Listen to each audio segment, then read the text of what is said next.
بسم اللہ الرحمن الرحیم۔ آج کا موضوع حضرت ابو طالب علیہ السلام۔ دنیا میں حضرت ابو طالب علیہ السلام کو پہچانا نہیں ہے۔ ابو طالب اس ہستی کا نام ہے جس کے ہر عمل کو اللہ نے اپنا عمل قرار دیا۔ جو جا کے سننے تھوڑا بولیں گے، جس کے ہر عمل کو اللہ نے اپنا عمل قرار دیا ہے۔ قرآن مجید میں اللہ رب العزت نے ارشاد فرمایا وَوَجَدَكَ يَتِيمًا فَآوَىٰ۔ آپ میں سے ہر بندہ جانتا ہے کہ حضرت محمد مصطفیٰ نبی کی ذات نے کے بابا سے غلط سنا۔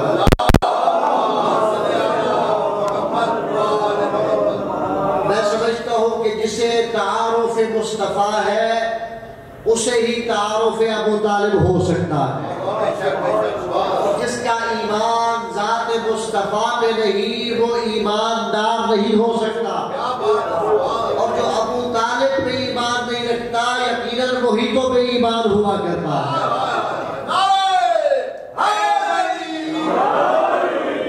کون ابو طالب؟ وہ ابو طالب جو مصطفیٰ کو پالے تو اللہ اسے آوا قرار دے۔ کون ابو طالب جو سخاوت کرے تو اللہ اس کی سخاوت کو اپنی سخاوت قرار دے۔ کون ابو طالب جو نگہبان رسالت ہے۔ کون ابو طالب جو مصدر امامت ہے۔ کون ابو طالب وہ امامت جس نے اسلام کو اپنے دامن میں پھیلانے کے لیے پیدا کیا۔ کون ابو طالب جس نے اسلام کو پھیلانے کے لیے اپنا گھر دیا۔ کبھی سوچا ہے اسلام کہاں سے شروع ہوا؟ توجہ ہے بغداد کہاں سے شروع ہوا؟ نہیں، وہ تو ہوا نا۔ شہر کون سا تھا؟ مکہ۔ مکہ میں اللہ کا گھر بھی تو ہے نا، جسے بیت اللہ کہتے ہیں، کعبہ کہتے ہیں۔ اللہ چاہتا تو پہلی دعوت کعبہ میں رکھوا دیتا۔ توجہ نہیں کیا آپ نے؟ پہلی دعوت اگر اللہ کعبہ میں رکھواتا تو کیا اللہ کے لیے ناممکن ہے؟ نہیں ممکن ہے۔ پھر پہلی دعوت اسلام، دعوت توحید کے لیے اللہ نے ابو طالب کے گھر کا انتخاب کیوں کیا؟ معلوم ہوا ابو طالب کے ایمان کو میں کہاں ثابت کروں گا، یا میں کون ہوتا ہوں ثابت کرنے والا؟ ذرا توجہ رکھو، اللہ نے اپنے گھر میں دعوت توحید کی دعوت اس لیے نہیں رکھی کہ اللہ کو علم تھا کہ بیت اللہ میں بت ہے، ابو طالب کا گھر بتوں سے پاک ہے۔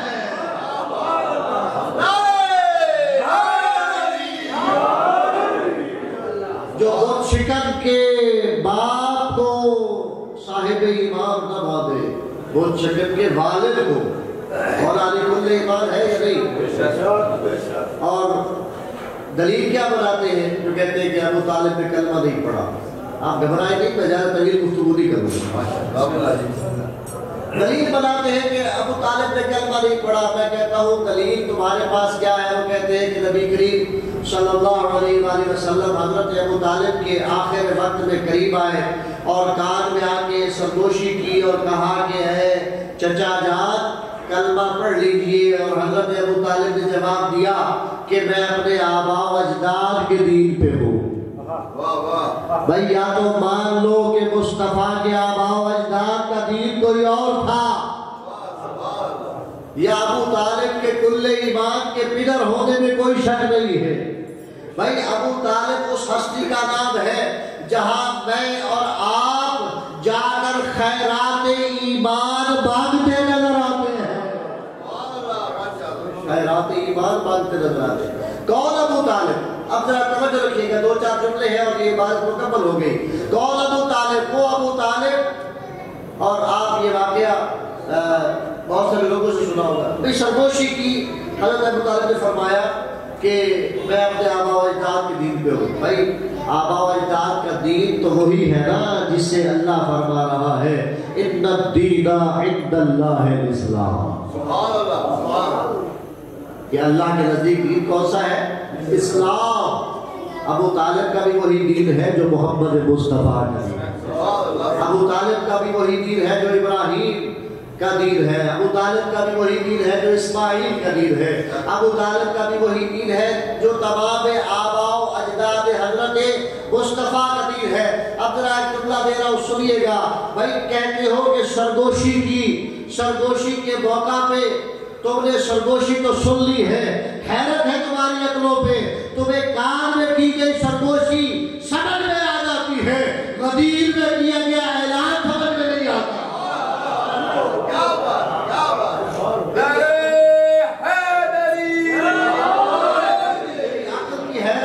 تیری عقل پہ حیرت ہے، تیری عقل کتنی محدود ہے، کان کی سرگوشی سمجھ میں آ جاتی ہے۔ اصل میں یہ بغض علی ہے جو ابو طالب کے ایمان کی طرف لے کے جاتے ہیں کہ ابو طالب نے کلمہ نہیں پڑھا۔ بھئی کلمہ وہ پڑھتا ہے جو غیر مسلم ہو، جو اسلام کا بانی ہو، اسے کون کلمہ پڑھا سکتا ہے؟ جو مصطفیٰ کو پالتا رہا۔ اچھا میں ایک چھوٹی سی بات کر کے دلیل دے کے اور میں اپنی بات کو ختم کر رہا ہوں۔ جب اسلام آیا بہت سارے کافر لوگ انہوں نے کلمہ پڑھا، مسلمان ہوئے، بہت سارے صحابہ نے کلمہ اسلام پڑھا، مسلمان ہوئے۔ اسلام کا پہلا حکم کیا ہے؟ ایک خاتون نے اگر کلمہ پڑھا، اس کا شوہر اگر کافر ہے تو اس کا نکاح رہے گا یا ٹوٹ جائے گا؟ توجہ ہے؟ آپ پریشان ہوئے بیٹھے، نکاح ٹوٹ جاتا ہے۔ اب حضرت ابو طالب علیہ السلام کے اوپر سوال کرنے سے پہلے سوچ لو ابو طالب کے ایمان پہ وہ بات کرے جو رسول اللہ کی چچی علی کی والدہ فاطمہ بنت اسد کو نہ جانتا ہو۔ فاطمہ تو وہ مقام رکھتی ہے کہ اگر کعبہ کے قریب آ جائے کعبہ احترام میں پھٹ جاتا ہے۔ حضرت ابو طالب، ایک چھوٹا سا واقعہ اور یہ بات ختم ہو گئی۔ حضرت ابو طالب کو سمجھنا ہے، کوشش کرے ہر بندہ حضرت ابو طالب علیہ السلام کی ذات سے فیض لے، ابو طالب سے سخاوت کا فیض لے، ابو طالب سے شجاعت کا فیض لے، ابو طالب سے علم کا فیض لے، ابو طالب سے احترام کا فیض لے، ابو طالب سے یتیم پروری سیکھے۔ حضرت ابو طالب نے جیسے یتیم عبداللہ کو پالا، دنیا میں کوئی ایسے کسی یتیم کو نہیں پال سکتا۔ تاریخ نے اپنے سینے کے اندر محفوظ کر رکھا ہے کہ حضرت ابو طالب اس وقت تک کھانا نہیں کھاتے تھے جب تک کہ یتیم عبداللہ دسترخوان پہ تشریف نہیں لے آتے۔ اپنے کسی بچے کو کھانا نہیں کھانے دیتے اور ہر وقت اپنے ساتھ رکھتے، اپنے ساتھ سلاتے، اپنے ساتھ سفر پہ لے جاتے اور دنیا کو بتا رہے ہوتے تھے اسے یتیم عبداللہ نہ سمجھو، یہ سید المرسلین ہے، یہ وجہ تخلیق کائنات، اس کے صدقے میں تو کائنات کو بتایا گیا۔ چھوٹا سا واقعہ اور یہ بات ختم ہو گئی، عبادت مکمل۔ ابو طالب علیہ السلام نے کیسے قریش کے ان کفار سے اللہ کے رسول کو بچایا۔ تاریخ بتاتی ہے کہ حضرت ابو طالب علیہ السلام کو آ کر کسی نے خبر دی کہ آپ کے بھتیجے صبح سے گئے ہیں اور اب تک کوئی خبر نہیں۔ حضرت ابو طالب علیہ السلام نے تمام بنو ہاشم کے جوانوں کو اکٹھا کیا، سب کو خنجر دیا اور سب سے فرمایا کہ چلو میرے ساتھ بیت اللہ میں چلے گئے۔ وہاں جتنے بھی سرداران قریش مکہ بیٹھے تھے، ہر ایک کے سر پہ ایک ایک ہاشمی کو بٹھا دیا اور کہا کہ میرے اشارے کا انتظار کرو، جب اشارہ کرو تو سب قریشیوں کے جو کفار مکہ ہیں ان کے سروں کو اڑا دو۔ اب انتظار کرنے لگے، اتنے میں زید بن حارثہ دوڑتے ہوئے آئے اور آ کر عرض کرنے لگے کہ اے سید العرب، اے سید البطحاء، اے مومن قریش، توجہ ہے بات کی، اے مومن قریش، آپ کے بھتیجے کی خبر آ گئی ہے، وہ فلاں مسلمان کے گھر دعوت توحید دے رہے ہیں۔ عام طور پہ آپ کے اور میرے ہاتھ میں کسی کے پاس جھگڑنے بھی چلا جائے، معاملہ کا رفع دفع ہو جائے، اب بات کو چھپا لیتے ہیں، ختم کر دیتے ہیں۔ آؤ شجاعت سیکھنی ہو تو علی کے پدر سے سیکھو۔ اور ابو طالب آئے اور قریش مکہ سے مخاطب ہو کے فرمانے لگے اے ہاشمی جوانوں اپنے خنجروں تلواروں کو نکالو۔ سب نے اپنی تلواروں اور خنجروں کو نکالا اور مخاطب ہو کے فرمانے لگے اے قریش مکہ، اگر آج میرا بھتیجا اس کی شہادت کی خبر آتی بین ہاشمی جوانوں کے ذریعہ سے تمہارے سروں کو کاٹ دیتا۔ یہ تو زید بن حارثہ کو دعا دو کہ زید بن حارثہ میرے مصطفیٰ کی زندگی کی خبر لے کے آیا۔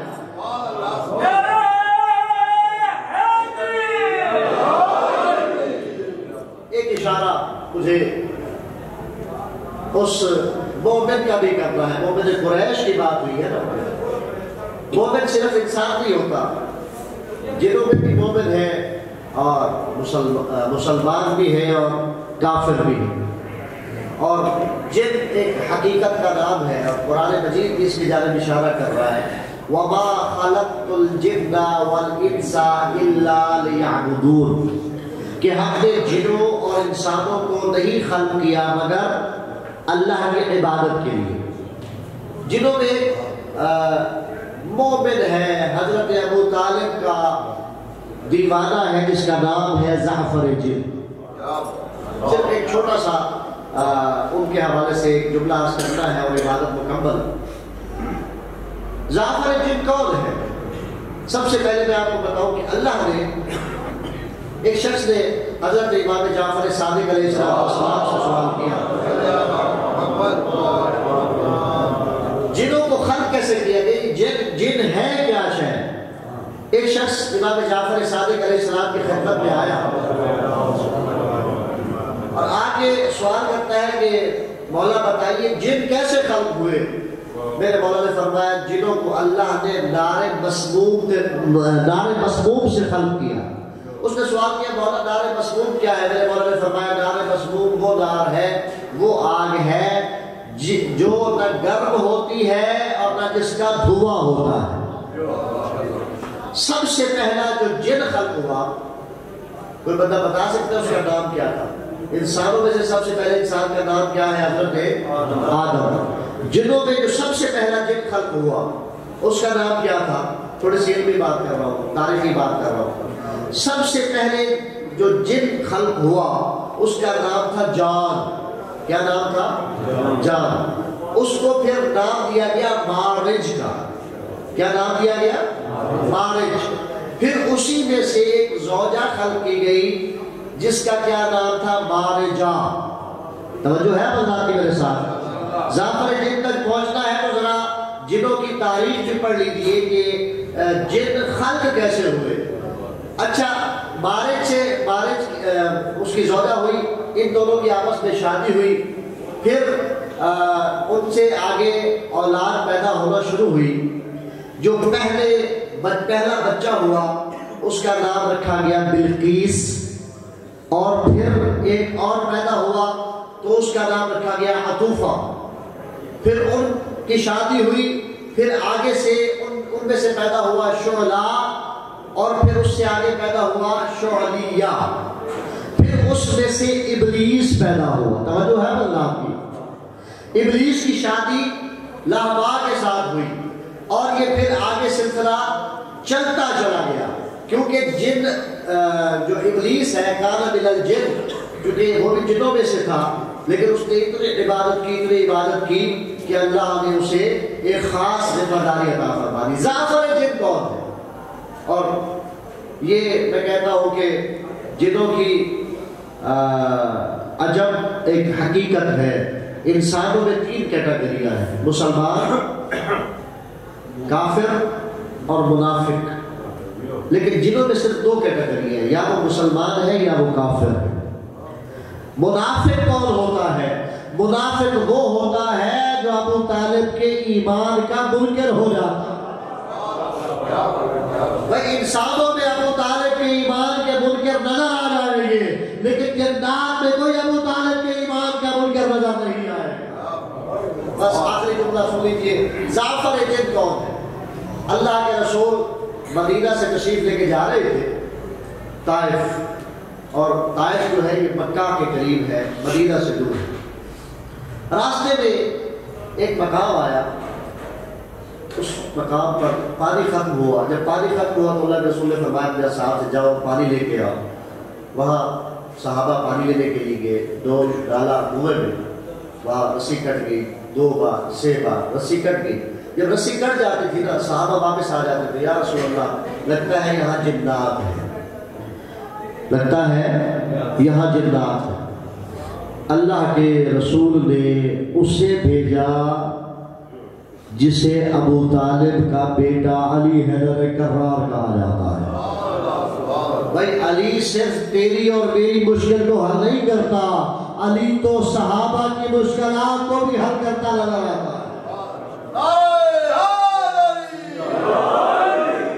علی جب میدان میں آئے، کنویں کے قریب آئے، آ کے دعوت اسلام دی، اور سب سے پہلے یہ کہا ہے جنات تمہارا میرا مقابلہ نہیں، میں تو بڑوں بڑوں کو مرحب و اختر کو، عمر ابن عبد الغد کو، بڑوں بڑوں کو میدان میں پچھاڑ دیتا ہوں۔ میں کہتا ہوں شرارت نہ کرو، ہم پانی لینا چاہتے ہیں، پانی دو، قصہ ختم ہو جائے۔ وہ انہوں نے علی کی رسی کو بھی کاٹ دیا۔ جب علی کی رسی کو کاٹا گیا، علی اس کنویں میں کودے، جا کر جنگ کی۔ اب یہ واقعہ بہت طویل ہے، کبھی صرف ذاکر جب پہ ہی مجلس ہوگی تو انشاءاللہ گفتگو ہوگی۔ بہت سارے ہزاروں جنات کو علامہ باقر بجلسی نے لکھا، شیخ طحاوی نے لکھا کہ ہزاروں جنات کو فنار کیا اور 24,000 جنات کو مسلمان کیا، محمد رسول اللہ کا کلمہ پڑھایا، اپنی ولایت کا اقرار کروایا۔ جب ایک جن جس کا نام تھا راحیل، وہ بچانا ان مسلمان جنات میں سے، وہ مسلمان ہوا۔ اب اس کی جو سردار جن تھا، اس کی زوجہ بیوہ پریشان تھی کہ اب ہمارا سردار تو مارا گیا، ہماری سرداری کون کرے گا؟ تو علی حیدر کرار صرف تیری میری مشکل حل نہیں کرتا، صرف انسانوں کی مشکل حل نہیں کرتا، علی حلال مشکلات ہے، علی جنوں کی بھی مشکلات کو حل کرتا ہے۔ علی نے فرمایا پریشان نہ ہو، میں راحیل کو اب سردار بنا رہا ہوں، راحیل کے بعد اس کے بیٹے ظافر جن کو تمہارا سردار بنا رہا ہوں۔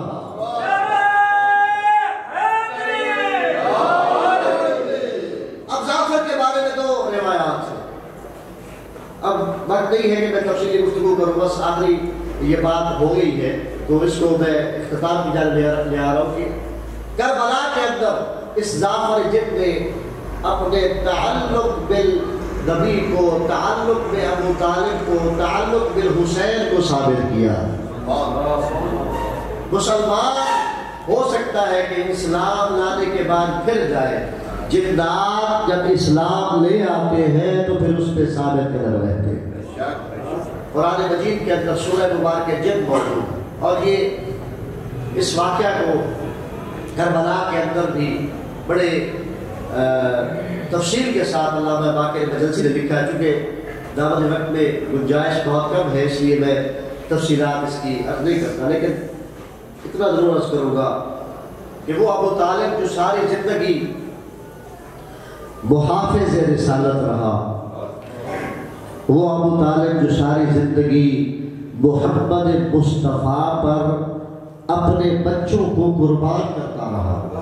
آپ سوال کر سکتے ہیں کیسے ابو طالب نے اپنی زندگی میں کون سا بچہ محمد مصطفیٰ پہ قربان کیا ہے؟ بھائی بستر موت پہ سلا دینا قربان کر دینا ہوتا ہے۔ جب سارے بچے سو جاتے تھے نا، سارے ابو طالب کے بیٹے، 4 بیٹے تھے، طالب، عقیل، جعفر، علی، اور ایک بستر پہ محمد مصطفیٰ سو جاتے تھے۔ ابو طالب اپنے بچوں میں سے کسی بچے کو اٹھا کے محمد مصطفیٰ کو اس کے بستر پہ سلا دیتے تھے۔ کیوں؟ اس لیے کہ اگر محمد مصطفیٰ پہ کوئی حملہ کرنے آئے تو میرا بچہ قربان ہو جائے، میرا بھتیجا بچ جائے۔ شاہ ابی طالب پہ محاصرہ ہو گیا، آخری 3 سال 7 میں سب کو یہ محاصرہ ہوا۔ 85 سال کا ابو طالب جس نے ساری زندگی جرت، ایمانداری، سخاوت، شجاعت، سقایت الحجاج، حاجیوں کو پانی پلانے میں گزاری، غریبوں کی مدد کرنے میں گزاری، پریشان لوگوں کی پریشانیوں کو دور کرنے میں گزاری. یہ اہل بیت پر مظالم کا سلسلہ شعب ابی طالب سے شروع ہوا. جو سوشل بائیکاٹ، معاشرتی مقاطعہ ہوا، ان 3 سالوں کے اندر لوگ سوال کرتے ہیں کہ اہل بیت کا غم کیوں مناتے ہو، روتے کیوں ہو، ماتم کیوں کرتے ہو. اس میں سب سے بڑی دلیل محمد مصطفیٰ کا ابو طالب کا غم منانا ہے. عزیزانو، جب شعب ابی طالب میں محاصرہ ہوا نا، اس قدر پانی کم ہو گیا، اس قدر غذا کم ہو گئی. روایات بتاتی ہیں کہ کھانا بہت کم تھا. ابو طالب اپنی غذا محمد مصطفیٰ کو کھلا دیتے تھے اور خود بھوکے رہ جاتے تھے. اور تمام بنو ہاشم نے جب غذا بالکل ختم ہو گئی، پیٹ پہ پتھر باندھنا، چمڑا باندھا، اور پھر پتے کھانے تک کی نوبت آ گئی. کیوں؟ اس لیے کہ محمد مصطفیٰ اور اس کا دین بچ جائے. عزاداروں، یہ پانی کا بند کرنا، یہ غذا کا بند کرنا، یہ کربلا میں تو اس کو اختتام تک پہنچایا گیا ہے. یہ دشمنی علی کے بابا سے شروع کی گئی ہے. شام ابی طالب میں ابو طالب پہ پانی بند کیا گیا، کربلا میں ابو طالب کے پوتے پہ پانی بند کیا گیا. عزاداروں، فرق کیا تھا؟ شام ابی طالب میں پانی بند تھا، چاروں طرف سے گھیرا ہوا تھا، غذا بند تھی. لیکن کربلا کے اندر شام ابی طالب میں کوئی دریا نہیں بہ رہا تھا، جو پانی تھا وہ تھا. ارے کربلا میں پانی بہ رہا تھا، دریا بہ رہا تھا. حسین اپنے لخت جگر شیبانی علی اصغر کو اٹھا کر لشکر اعداء سے یہ کہہ رہے تھے، او لشکر اعداء، یہ دریا بہ رہا ہے، ایک گھونٹ پانی کا پلا دو، تمہارا یہ دریا خشک ہو جائے گا. عزاداروں، شام ابی طالب کی پیاس میں اور کربلا کی پیاس میں فرق یہ ہے، ابو طالب بھی پیاسا رہا ہے، حسین بھی پیاسا رہا ہے. ابو طالب کے پیاسا رہنے میں، ابو طالب کے پوتے کے پیاسا رہنے میں فرق یہ ہے، ابو طالب کے سامنے کوئی لاش نہیں تھی، حسین علی اکبر کا لاشا اٹھا چکا تھا، قاسم کا لاشا اٹھا چکا تھا، اور محمد کے لاشے اٹھا چکا تھا. عزاداروں، ابو طالب اپنے محمد کو بچا رہے تھے، حسین اللہ کے دین کو بچا رہے تھے. الا لعنت اللہ علی القوم الظالمین وسيعلم الذين ظلموا أيام القرب ينقلبون.